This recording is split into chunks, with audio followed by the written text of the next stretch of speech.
எல்லாரும் வந்து எஸ்ஐ தேர்வை நல்லபடியா எழுதி முடிச்சிருப்பீங்க. பேப்பர் 1 அண்ட் பேப்பர் 2 எழுதி முடிச்சிருப்பீங்க. சார் எஸ்ஐ எக்ஸாம் எப்படி சார் இருந்துச்சு? எப்படி சார் இருந்துச்சுன்னு நெறைய பேர் கேட்டுட்டு இருக்கீங்க.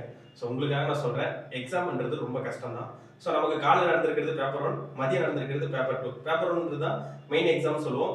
அந்த மெயின் எக்ஸாம்ல ஒரு ஃபார்மட் வச்சிருந்தாங்க. ஸோ ஜிகேல இருந்து 80 கொஸ்டின், சைக்காலஜில இருந்து 60 கொஸ்டின் ஃபார்மட் வச்சிருந்தாங்க. அந்த சைக்காலஜில 10 கொஸ்டின் தமிழும் 10 கொஸ்டின் இங்கிலீஷும் சேர்ந்து லாங்குவேஜ் ஸ்கில்லா வச்சிருந்தாங்க. இது அந்த தமிழை எடுத்துட்டு ஃபுல்லா என்ன பண்ணிட்டாங்க கேட்டீங்கன்னா சைக்காலஜி கொஸ்டினா கொடுத்துட்டாங்க. ஓகேவா?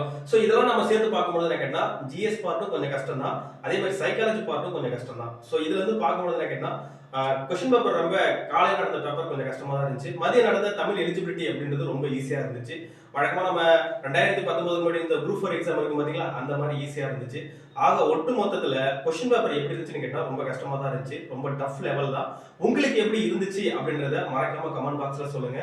சோ நீங்க எவ்வளவு கொஸ்டின் போட்டிருக்கீங்க? ஆல்ரெடி எல்லாரும் கீ செக் பண்ணிருப்பீங்க. உங்களுக்கு எவ்வளவு கொஸ்டின் போட்டிருப்பீங்க அப்படின்றத கீழே கமெண்ட் பாக்ஸ்ல தெரிவிங்க. சோ நம்ம அடுத்த வீடியோ கட் ஆஃப் ஸ்டேஷனோட சொல்லலாம். அனைவருக்கும் நன்றி.